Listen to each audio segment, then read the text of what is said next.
meron po ba tayong impormasyon kung naabisuhan ng maayos itong mga tao, halimbawa yung malapit doon sa Tacloban Airport and even yung mga nandoon po malapit sa La Nueva Ecija?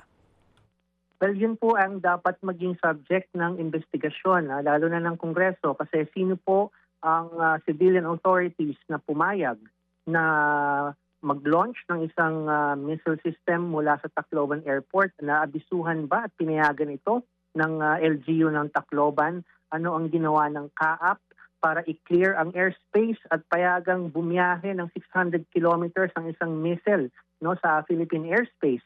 Ano ang ginawa ng LGU ng Nueva Ecija? Sila ba ay naabisuhan din? At ano ang epekto nitong pagsabog na ito sa mga civilian communities? Nakarinig kasi na po tayo ng mga ulat na nabulabog nga yung mga residente ng Tacloban dahil sa lakas ng ingay ng Tomahawk missile launch mula sa Tacloban Airport. So dapat may magpaliwanag ng mga civilian authorities paano nangyari ito na nagiging testing ground, firing range at playground ng Amerikanong sundalo ang bansang Pilipinas.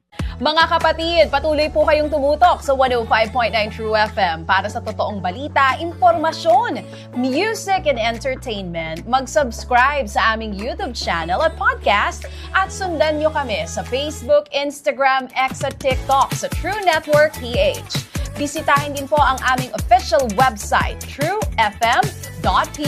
At panoorin din kami sa True TV Signal, Channel 19. Kami po ang 105.9 True FM. Laging true sa'yo, kapatid.